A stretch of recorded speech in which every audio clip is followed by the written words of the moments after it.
నా పేరు పన్నీర్ నాగేశ్వరరావు. పూసల చైతన్య వేదిక స్వచ్ఛంద సంస్థకు రాష్ట్ర అధ్యక్షునిగా పనిచేస్తున్నాను. గతంలో మేము టీఆర్ఎస్ గవర్నమెంట్లో ఉంటూ పూసల కులాన్ని ఎంబీసీలో కలపమని ఎన్నోసార్లు వినతిపత్రాలు ఇచ్చినాం. కానీ ఏనాడు కూడా టీఆర్ఎస్ గవర్నమెంటు మా పూసల కులాన్ని ఎంబీసీలో కలపలేదు.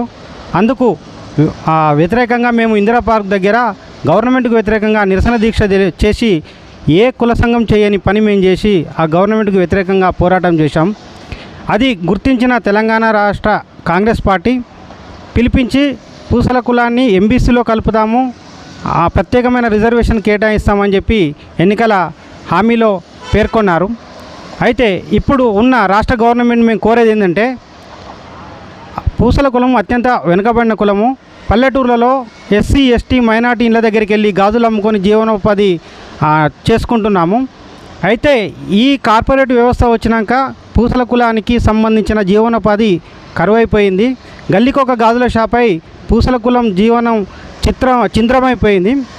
కావున ఈ రాష్ట్ర గవర్నమెంట్ను బీసీ మినిస్టర్ పొన్నం ప్రభాకర్ గారిని, ముఖ్యమంత్రిగా రేవంత్ రెడ్డి గారిని కోరేదేమనగా, తక్షణమే పూసల కులాన్ని ఎంబీసీలో కలిపి ప్రత్యేక నిధులు కేటాయించాల్సిందిగా కోరుతున్నాము.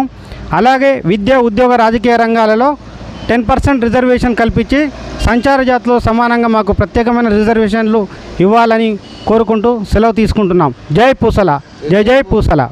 నమస్కారం. నా పేరు పన్నీర్ నాగేశ్వరరావు. పూసల చైతన్య వేదిక స్వచ్ఛంద సంస్థకు రాష్ట్ర అధ్యక్షునిగా పనిచేస్తున్నాను. గతంలో మేము టీఆర్ఎస్ గవర్నమెంట్లో ఉంటూ పూసల కులాన్ని ఎంబీసీలో కలపమని ఎన్నోసార్లు వినతిపత్రాలు ఇచ్చినాం. కానీ ఏనాడు కూడా టీఆర్ఎస్ గవర్నమెంటు మా పూసల కులాన్ని ఎంబీసీలో కలపలేదు. అందుకు వ్యతిరేకంగా మేము ఇందిరా పార్క్ దగ్గర గవర్నమెంట్కు వ్యతిరేకంగా నిరసన దీక్ష చేసి ఏ కుల సంఘం చేయని పని మేము చేసి ఆ గవర్నమెంట్కు వ్యతిరేకంగా పోరాటం చేశాం. అది గుర్తించిన తెలంగాణ రాష్ట్ర కాంగ్రెస్ పార్టీ పిలిపించి పూసల కులాన్ని ఎంబీసీలో కలుపుతాము, ఆ ప్రత్యేకమైన రిజర్వేషన్ కేటాయిస్తామని చెప్పి ఎన్నికల హామీలో పేర్కొన్నారు. అయితే ఇప్పుడు ఉన్న రాష్ట్ర గవర్నమెంట్ మేము కోరేది ఏంటంటే, పూసల కులం అత్యంత వెనుకబడిన కులము. పల్లెటూర్లలో ఎస్సీ ఎస్టీ మైనార్టీ ఇళ్ళ దగ్గరికి వెళ్ళి గాజులు అమ్ముకొని జీవనోపాధి చేసుకుంటున్నాము. అయితే ఈ కార్పొరేట్ వ్యవస్థ వచ్చినాక పూసల కులానికి సంబంధించిన జీవనోపాధి కరువైపోయింది.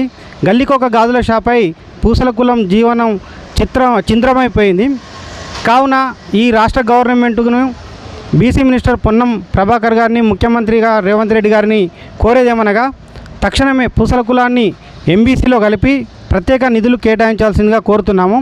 అలాగే విద్య, ఉద్యోగ, రాజకీయ రంగాలలో 10% రిజర్వేషన్ కల్పించి సంచార జాతిలో సమానంగా మాకు ప్రత్యేకమైన రిజర్వేషన్లు ఇవ్వాలని కోరుకుంటూ సెలవు తీసుకుంటున్నాం. జై పూసల, జై జై పూసల.